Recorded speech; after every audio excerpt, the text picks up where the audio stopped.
اللہ میں بہت تھک چکا ہوں، جنہیں اپنا سمجھا وہی پرائے نکلے، جن کے لیے راتوں کو جاگتا رہا روتا رہا وہی میری بے بسی کا مذاق اڑاتے رہے۔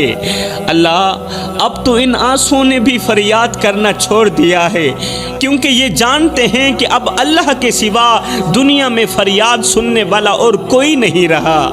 اللہ تو نے کہا تھا کہ تو 70 ماؤں سے بڑھ کے محبت کرنے والا ہے، تو 70 ماؤں سے زیادہ محبت کرنے والا ہے، تو پھر آ جانا، مجھے اس محبت سے لپٹا لینا، کیونکہ اب انسانوں کی دنیا میں میری ہستی بس بوجھ بن چکی ہے۔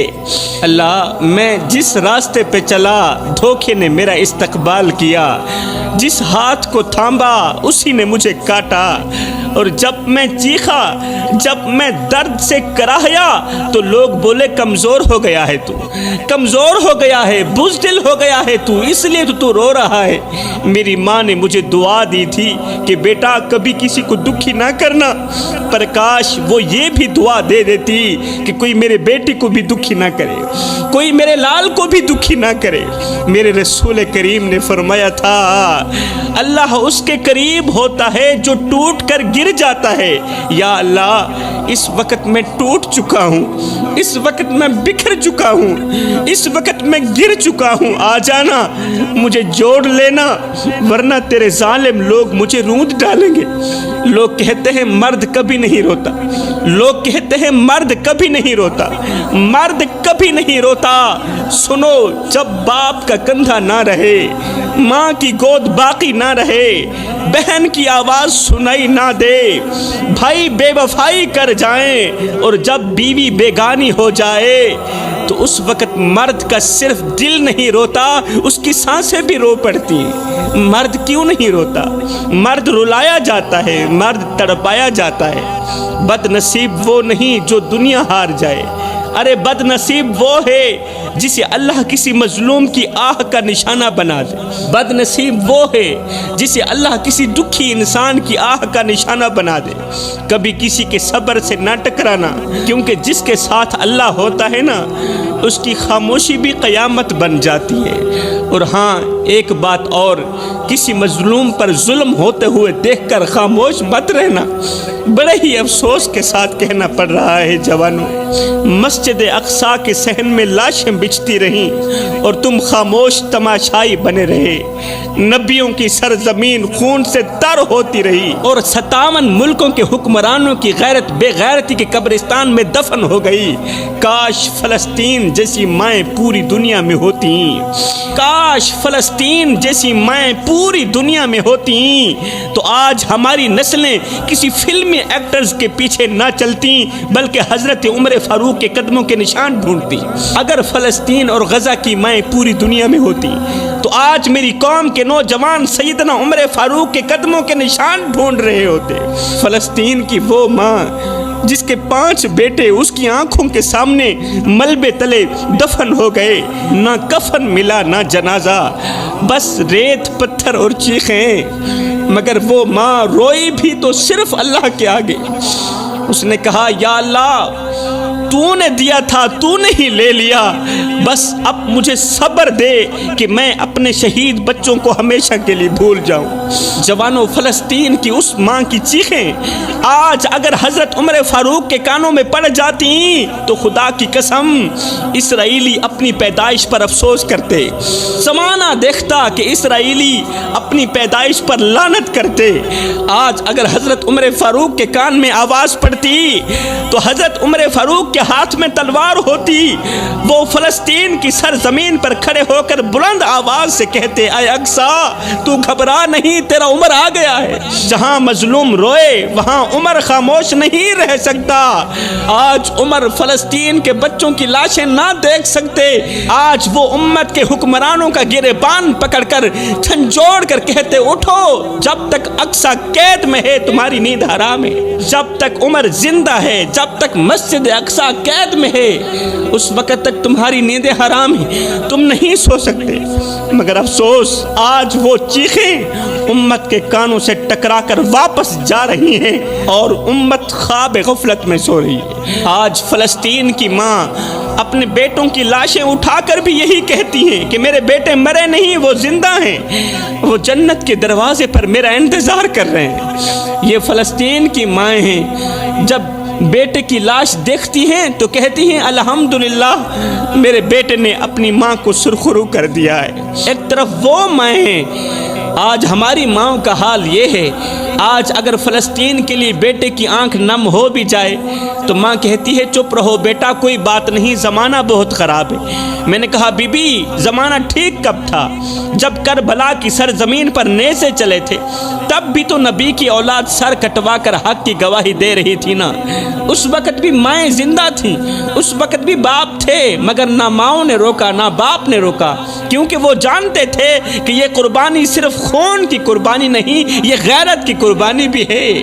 دل کے کانوں سے سنیے گا میری قوم کے جوانوں، کبھی بھی 5 موقعوں پر عبادت مت کرنا، ثواب کی جگہ گناہ ملے گا۔ پہلا موقع کبھی بھی بوڑھے باپ کو دکھ دے کر نماز نہ پڑھنا، بوڑھے باپ کی آنکھوں سے آنسو نکال کر نماز نہ پڑھنا، ثواب کی جگہ گناہ ملے گا۔ بوڑھے باپ کا دل توڑ کر تہجد میں آنکھیں نم نہ کرنا، ثواب کی جگہ گناہ ملے گا۔ بوڑھی ماں کو بے یار و مددگار چھوڑ کر عمرے کے سفر پر نکل جانا ایسا ہی ہے جیسے کسی کو مار کر اس کے جنازے میں شریک ہو جانا۔ خدا را میرے بھائیوں، بھائی بہن بیوی بچوں کا حق مار کر حج کرنے مت جانا، کیونکہ خانہ کعبہ کی دیواروں کو وہ سجدے قبول نہیں جو کسی مظلوم کے آنسوں سے تر ہوں، وہ سجدے بالکل بھی قبول نہیں۔ جس بھائی کا حق مار کر تم احرام باندھ رہے ہو، ارے وہ احرام کہاں ہے؟ وہ تو ظلم کی چادر ہے۔ آج کل میرے معاشرے کے نوجوان کہتے ہیں کہ عورت بے غیرت ہوتی ہے، اس لیے دھتکار دیا جاتا ہے، یہ بے حیا ہو گئی ہے، ہم دلہ پن پسند نہیں کرتے، ٹھکرا دیا جاتا ہے۔ میں کہتا ہوں اے نوجوانوں، عورت بے غیرت نہیں ہوتی، بلکہ وہ مرد بے غیرت ہوتا ہے جس کی وہ بہن بیٹی یا بیوی ہوتی ہے۔ عورت بے غیرت کہاں ہوتی ہے؟ اصل بے غیرتی تو یہ ہے کہ تم مرد ہو کر ایک عورت کی حفاظت نہ کر سکے۔ جب وہ ماں بن کر تمہاری گندگی صاف کرتی تھی تب تو وہ بے غیرت نہیں تھی، جب وہ بہن بن کر تمہارے کپڑے دھوتی تھی، تمہارے جوتے صاف کرتی تھی تب تو وہ بے غیرت نہیں تھی، جب وہ بیوی بن کر تمہارا غصہ، تمہاری چپ، تمہارا غرور سہتی ہے اس وقت بھی وہ تمہاری عزت ہوتی ہے، اور جب وہ تم سے اپنا حق مانگنے کے لیے آواز بلند کرتی ہے تو تمہیں اس کی غیرت یاد آ جاتی ہے۔ غیرت کا وزن عورت کے دوپٹے سے نہیں مرد کے کردار سے ناپا جاتا ہے، اور جب عورت بگڑ رہی تھی تو اس وقت مرد کہاں مر گیا تھا؟ جس نے وقت پر عورت کا ہاتھ نہیں تھاما تھا، جس نے وقت پر عورت کو سمجھایا نہیں تھا۔ ایمان سے بتاؤ عورت کے ہاتھ میں موبائل کس نے دیا؟ عورت نے دیا؟ نہیں، مرد نے دیا۔ عورت کو با اختیار کس نے بنایا؟ عورت نے بنایا؟ نہیں، مرد نے بنایا۔ تم نے اسے موبائل تحفے میں دیا، اور جب اس نے اسی موبائل پر ناچنا شروع کیا تو تمہاری غیرت جاگ گئی۔ تم نے ہی اسے ماڈرن بننے کا مشورہ دیا کہ ماڈرن لڑکیاں ہمیں بہت زیادہ پسند ہیں، اور جب اس نے ماڈرن کا لباس پہنا تو تم نے کہا بے غیرت ہو گئی ہو، تم نے کہا بے حیا ہو گئی۔ اور نادانو، تم نے ہی تو اسے ناچنے کا مشورہ دیا تھا، تم نے ہی تو اسے پینٹ شرٹ پہننے کا مشورہ دیا تھا، تم نے ہی تو اسے ماڈرن بننے کا مشورہ دیا تھا۔ اگر عورت چپ چاپ تمہاری بات سہتی رہے تو وہ اچھی ہے، اور اگر کسی بات کا جواب دے دے تو تم کہتے ہو عورت بے ادب ہو گئی ہے۔ عورت جب تک برداشت کرتی ہے تب تک تم مرد کہلاتے ہو، اور جس دن وہ سوال کرتی ہے اس دن تمہاری غیرت جاگ جاتی ہے۔ دوسری طرف بڑے ہی افسوس کے ساتھ کہنا پڑ رہا ہے، آج کل کی لڑکی ماں باپ کی عزت کو مٹی میں روند کر کسی آوارہ لڑکے کے ساتھ پکنک پہ جا رہی ہے، ہوٹلوں پہ مل رہی ہے، تنہائی کو محبت سمجھ بیٹھی ہے۔ کسی راہ چلتے آوارے نے کہہ دیا تھا کہ تم بہت کیوٹ لگتی ہو، تم بہت اچھی لگتی ہو، اسے لگا کہ وہ شہزادہ ہے، وہ تو مجھ سے محبت کرنے والا، وہ تو عشق کرنے والا ہے، اس لیے تو وہ کہتا ہے کہ تم مجھے کیوٹ لگتی ہو، تم مجھے اچھی لگتی ہو۔ ماں باپ کی عزت کی دھچیاں اڑا کر اس آوارے کے پیچھے بھاگ نکلی۔ 6-7 دن تو بڑے پیار سے گزرے، 8ویں دن فلمی محبت کے بعد 9ویں دن اس اجنبی کا لہجہ بدلنے لگا، 10ویں دن آواز آواز بھی سخت ہو گئی اور 11ویں دن پتہ چلا کہ وہ آوارہ لڑکا اسے طلاق دے کر کسی اور لڑکی کے پیچھے بھاگ نکلا ہے۔ میری بہن، تجھے کس نے کہا تھا کہ ایک اجنبی تیرے لیے سب کچھ ہو سکتا ہے؟ تجھے کس نے کہا تھا کہ گھر سے بھاگنا عزت ہے؟ آج تو کس منہ سے واپس جائے گی؟ جس باپ نے اپنی جوانی تجھے پالتے ہوئے گزاری، جس ماں نے اپنی چادر میں تجھے چھپایا، آج تو ان ماں باپ کی عزت کو بازار میں لے گئی، انہی معاشرے میں کسی کو منہ دکھانے کے قابل نہ رکھا، اور آج جب وہ آوارہ لڑکا تجھے چھوڑ گیا، آج تو واپس اپنے ماں باپ کے گھر جا رہی ہے۔ ایمان سے بتا، آج بوڑھے ماں باپ کو منہ دکھاتے ہوئے تیری غیرت تجھے جینے دے گی؟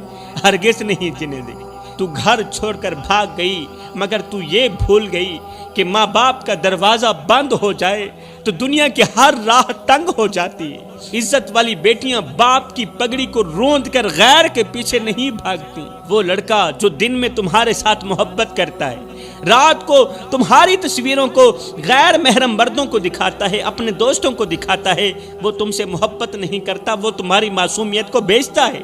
عزت والا دوپٹہ کسی مہنگے برانڈ سے نہیں ملتا، یہ تو ماں باپ کے سائے سے ملتا ہے، اور جو بیٹیاں اس دوپٹے کو سنبھال لیتی ہیں، رب ان کے قدموں تلے جنت بچھا دیتا ہے۔ حضرت سیدنا علی المرتضیٰ شیر خدا کرم اللہ وجہ الکریم فرماتے ہیں ساری دنیا خوش رہتی ہے مگر یہ 3 لوگ بڑے ہی پریشان رہتے ہیں۔ آخری بات میرا بیان ختم ہوا۔ حضرت علی فرماتے ہیں ساری دنیا خوش رہتی ہے مگر یہ 3 لوگ بڑے ہی پریشان رہتے ہیں۔ پوچھا گیا حضرت وہ 3 لوگ کون سے ہیں؟ فرمایا پہلا مددگار جو کسی کا درد دیکھ کر چپ نہیں رہ سکتا، اپنے منہ سے نوالے نکال کر دوسروں کے منہ میں ڈالتا ہے، اپنی رگوں سے خون نکالتا ہے دوسروں کی رگوں میں ڈالتا ہے، مگر جب اس بیچارے پر برا وقت آتا ہے تو لوگ اس پر دیکھنا بھی گوارا نہیں کرتے، اس لیے یہ ہر وقت پریشان رہتا ہے۔ فرمایا نمبر 2 وفادار بیچارہ بھی ہر وقت پریشان رہتا ہے، وہ جو ایک بار کسی کو اپنا کہہ دے پھر ساری دنیا چھوڑ دیتا ہے مگر اسے نہیں چھوڑتا، لیکن جب وہ اپنی سچائی لے کر قبر میں اترتا ہے، سچائی لے کر قبر میں دفن ہو جاتا ہے تو دنیا اسے ایک اچھا انسان کہتی ہے۔ اس کے جیتے جی لوگ اسے دکھ دیتے ہیں، درد دیتے ہیں، مگر جب وہ مر جاتا ہے تو لوگ کہتے ہیں اچھا انسان تھا۔ فرمایا نمبر 3 دل کا صاف انسان بھی ہر وقت پریشان رہتا ہے، اگر دل کے صاف رہو گے تو ہر وقت پریشانیوں کی دلدل میں ڈوبے رہو گے، اور یہ وہ 3 لوگ ہیں جو بیٹھے زمین پر ہوتے ہیں، ان کا تذکرہ عرش بری پہ ہو رہا ہوتا ہے۔ ایک نوجوان رسول کریم صلی اللہ علیہ وسلم کی خدمت میں حاضر ہوا، ایک نوجوان میرے کریم نبی کی خدمت میں حاضر ہوا، عرض کی یا رسول اللہ میرا باپ میرا مال خرچ کر لیتا ہے، مجھ سے پوچھتا تک نہیں، آپ میرے باپ کو بلا کر اس کو کہو کم از کم مجھ سے پوچھ تو لیا کرے۔ رسول کریم صلی اللہ علیہ وسلم نے فرمایا جاؤ اپنے باپ کو لے کر آؤ، میں اس سے پوچھتا ہوں کہ آخر وہ تجھ سے کیوں نہیں پوچھتا، بغیر پوچھے تیرا مال کیوں خرچ کر دیتا ہے۔ نوجوان فوراً اپنے باپ کے پاس پہنچا، کہنے لگا ابا رسول کریم نے آپ کو بلایا ہے، رسول کریم کی عدالت لگی ہے، اپنی عدالت میں آپ کو بلایا ہے۔ بوڑھے باپ کے قدم جسے زمین نے جکڑ لیے ہوں، بوڑھے باپ کا دل لرز اٹھا، آنکھوں میں بے چینی تیرنے لگی، وہ سمجھ گیا کہ رسول کریم کی عدالت میں بیٹے نے میری شکایت کر دی۔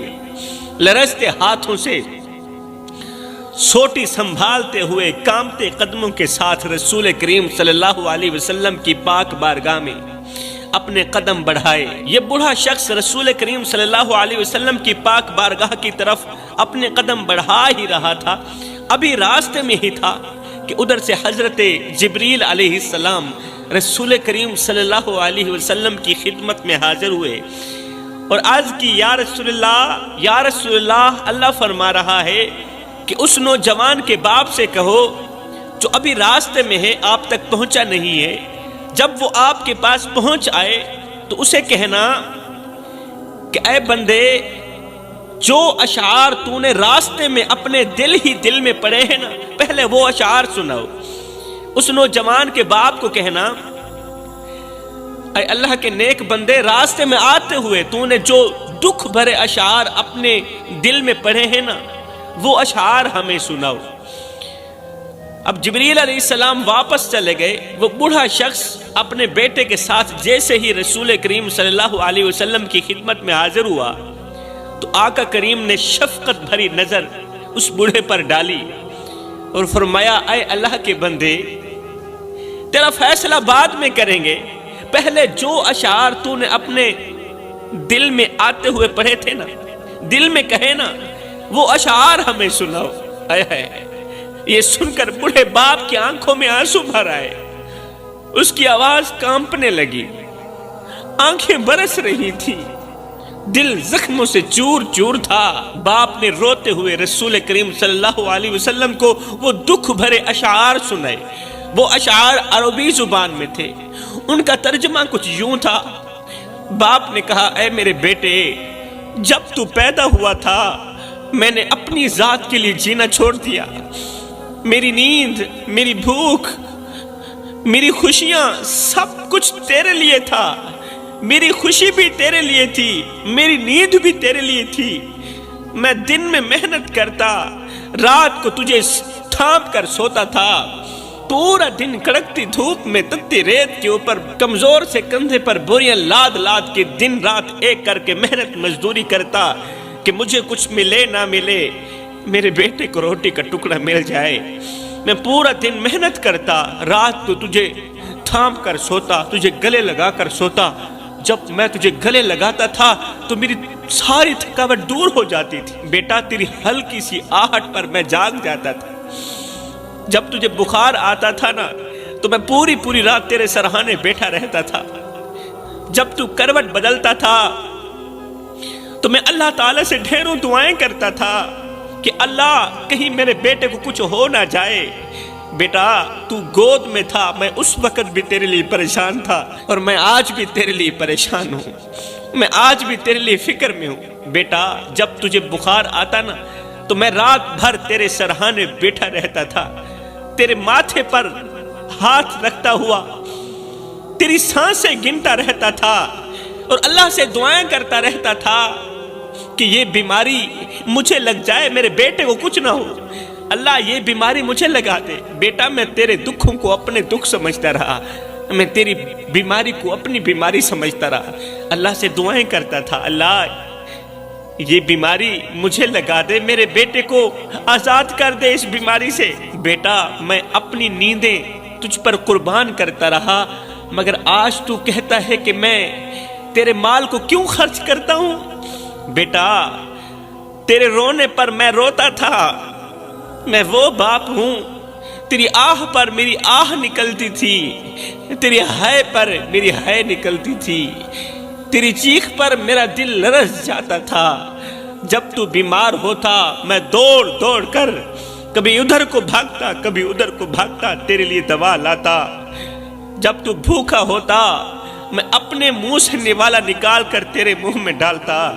جب میں تجھے بھوکا دیکھتا تھا تو میں بیماری کے ہونے کے باوجود بھی، بیمار ہونے کے باوجود بھی، کمزور ہونے کے باوجود بھی، میں لاغر ہونے کے باوجود بھی محنت مزدوری کے لیے نکل جاتا تھا، پھر وزنی بھاری بوریاں اپنے کندھے پر لاتا تھا، صرف اس سوچ کی بنیاد پر کہ مجھے کچھ ملے نہ ملے، میرے شہزادے کو روٹی کا ٹکڑا مل جائے۔ میں نے اپنی ضرورتوں کو بھلا دیا، اپنی خواہشات قبرستان میں دفن کر دی، صرف اس لیے کہ میرا بیٹا خوش رہے۔ میں اپنے بیٹے کے چہرے پر خوشی دیکھنا چاہتا ہوں، مسکراہٹ دیکھنا چاہتا ہوں۔ بیٹا تو بچہ تھا، میں جوان تھا، میں اپنی رگوں سے خون نکالتا رہا، تیری رگوں میں ڈالتا رہا، میں اپنی سانسیں گھٹاتا رہا، تجھے زندگی دیتا رہا، اپنے منہ سے نوالا نکالتا رہا، تجھے کھلاتا رہا، تجھ میں جوانی بھرتی گئی، مجھ سے بڑھاپا جوانی چھنتا گیا، یہاں تک کہ آج تو طاقتور ہو گیا اور میں کمزور ہو گیا، آج تو عزت دار ہو گیا اور میں بے عزت ہو گیا۔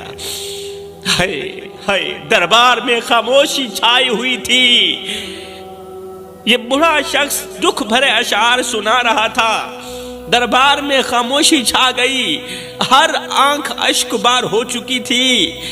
رسول کریم صلی اللہ علیہ وسلم نے نوجوان کی طرف دیکھا، وہ نوجوان جو زمین پر نظریں گاڑے ہوئے کھڑا تھا، اس کے چہرے پر شرمندگی کے آثار تھے، بیٹے کے ہونٹ کانپ رہے تھے، آنکھیں آنسوں سے لبریز تھی۔ باپ نے کہا، بیٹا جب تو چھوٹا تھا میں تجھے اپنے باہوں میں لیے پھرتا تھا، آج جب میں بوڑھا ہو گیا ہوں تو میرے کندھے پر ہاتھ رکھنے کے بجائے مجھے بوجھ سمجھنے لگا ہے، میری پچھلی قربانیوں کو بھول چکا ہے۔ بیٹا جب تو چل نہیں سکتا تھا میں نے تجھے انگل پکڑ کر چلنا سکھایا، آج جب میں لرزتے قدموں سے چلتا ہوں، آج جب میں کمزور قدموں سے چلتا ہوں تو پیچھے مڑ کر دیکھنا بھی گوارا نہیں کرتا۔ بیٹا میں تیری ہنسی کے لیے راتوں کو جاگتا رہا، تیری مسکراہٹ کے لیے راتوں کو جاگتا رہا، اپنی نیندیں قربان کرتا رہا، اپنی خوشی قربان کرتا رہا۔ آج جب میری آنکھوں میں جھریاں آئیں تو نے مجھے سہارا دینا بھی چھوڑ دیا۔ بیٹا تیرے رونے پر میری دنیا لرز جاتی تھی، آج میری آنکھوں میں آنسو ہیں اور تجھے کوئی فرق نہیں پڑ رہا۔ تو بیمار ہوتا تھا میں رات بھر جاگتا تھا، تیرے لیے دعائیں کرتا تھا، لیکن آج میں بستر پر بے بس پڑا ہوں اور تو مجھے دیکھنا بھی گوارا نہیں کرتا، تو مجھ سے میرا حال تک پوچھنا گوارا نہیں کرتا۔ میں نے تیری ہر خوشی پوری کی، اپنی ضرورتوں کو بھلا کر تجھے خوشیوں سے نوازا۔ ہائے بزرگ کے دکھ بھرے اشعار نے صحابہ کرام کو رلا کے رکھ دیا، باپ کے دکھ بھرے جملوں نے صحابہ کرام کو رلا کے رکھ دیا۔ نبی نے روتے ہوئے نوجوان بیٹے کی طرف دیکھا، وہ نوجوان بیٹا جو اس وقت زمین پر نظریں گاڑے ہوئے کھڑا تھا، اس کے چہرے پر ندامت کے آثار نمایاں تھے، اس کے ہونٹ کانپ رہے تھے، آنکھوں میں پچھتاوے کے آنسو تیر رہے تھے۔ وہ نوجوان لرزتے ہوئے قدموں سے اپنے باپ کی طرف بڑھا، بوڑھے باپ کے قریب آیا اور اس کے کانپتے ہوئے ہاتھوں کو تھاما اور زاروں قطار رو کر کہنے لگا، ابا مجھے معاف کر دو۔ رو کر کہنے لگا، ابا مجھے معاف کر دو، میں نہیں جانتا تھا کہ میری ایک چھوٹی سی شکایت آپ کے دل پر اتنا بڑا زخم لگا دے گی۔ ابا میں نے آپ کے احسانات کو بھلا دیا، مجھے معاف کر دینا، میں نے آپ کی قربانیوں کو فراموش کر دیا، مجھے معاف کر دینا، میں نے اپنی ہی جنت کو اپنے ہاتھوں سے کھونے کی کوشش کی، مجھے معاف کر دینا۔ اللہ اکبر۔ اس کے بعد رسول کریم صلی اللہ علیہ وسلم نے آنکھوں سے آنسو بہاتے ہوئے فرمایا، اے نوجوان کان کھول کر سن لے، آج سے تو بھی تیرے باپ کا ہے اور تیرا مال بھی تیرے باپ کا ہے۔ تیرا باپ جہاں چاہے تیرے مال کو استعمال کر سکتا ہے، تو ہرگز نہیں پوچھ سکتا۔ حضرت سیدنا علی المرتضیٰ شیر خدا کرم اللہ وجہہ الکریم نے فرمایا جس گھر میں بوڑھے والدین روتے ہوں، نافرمان اولاد کی وجہ سے بوڑھے والدین آنکھوں سے آنسو بہاتے ہوں، اس گھر میں 5 مصیبتیں ضرور آتی ہیں۔ فرمایا پہلی مصیبت یہ آتی ہے کہ اس گھر میں رہنے والوں کی کوئی بھی دعا قبول نہیں ہوتی۔ ایسا گھر اللہ کی رحمت سے محروم ہو جاتا ہے جس گھر میں بوڑھے والدین روتے ہیں۔ دعائیں لبوں سے نکلتی رہتی ہیں، دعائیں منہ سے نکلتی رہتی ہیں، لیکن آسمان تک پہنچنے سے پہلے ہی رد کر دی جاتی۔ لوگ اپنی مشکلات کے حل کے لیے دعائیں مانگتے ہیں، کاروبار میں برکت کے لیے التجائیں کرتے ہیں، بیماری سے شفا کی دعا کرتے ہیں، صحت کی دعا کرتے ہیں، مگر ہر راستہ بند ہو جاتا ہے۔ کیوں؟ اس لیے کہ ان کے گھر میں بوڑھے والدین روتے ہیں۔ جس گھر میں بوڑھے والدین کے دل ٹوٹ جائیں وہاں برکت اور قبولیت کے دروازے بند کر دیے جاتے ہیں۔ حضرت حکیم لقمان نے کہا جس گھر میں بوڑھے والدین روتے ہوں شیطان اس گھر میں ڈیرا ڈال دیتا ہے۔ جس گھر میں بوڑھے والدین کی نافرمانی کی جاتی ہو، بوڑھے والدین کو بے عزت کیا جاتا ہو، اونچی آواز میں بک بک کی جاتی ہو، اس گھر میں شیطان ڈیرا ڈال دیتا ہے۔ اور جس گھر میں شیطان ڈیرا ڈال دے وہاں ایسی تباہی آتی ہے کہ انسان کی عقل دنگ رہ جاتی ہے۔ شیطان کا سب سے بڑا ہدف پھر یہی ہوتا ہے کہ گھر کے افراد کو آپس میں دشمن بنا دے، رحمت کو زحمت میں بدل دے اور محبت کو نفرت میں بدل دے۔ وہ گھر جہاں والدین کی آنکھیں نم ہوں وہاں شیطان اپنے جال پھیلا کر ایسے حالات پیدا کر دیتا ہے کہ تباہی کے سوا کچھ نہیں ہوتا۔ وہ کون سی تباہی ہوتی ہے؟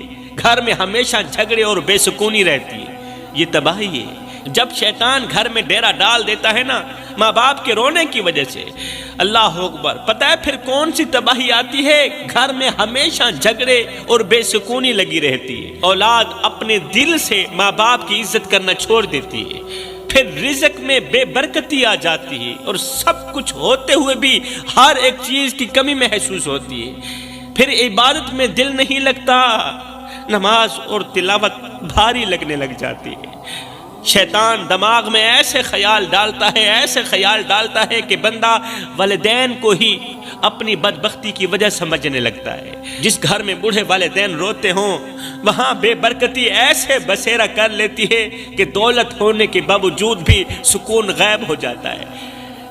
پھر گھر میں دولت بھی ہوتی ہے، مال بھی ہوتا ہے، لیکن سکون نہیں ہوتا، اس لیے کہ اس دولت میں برکت نہیں ہے، کھانے میں لذت نہیں رہتی اور زندگی ایک عجیب بے چینی میں گزرنے لگتی۔ حضرت علی فرماتے ہیں ایسے گھروں میں بیماریاں، ذہنی دباؤ، ناگہانی آفات دروازہ کھٹکھٹانے کے بجائے اندر ہی بسیرا کر لیتی ہیں۔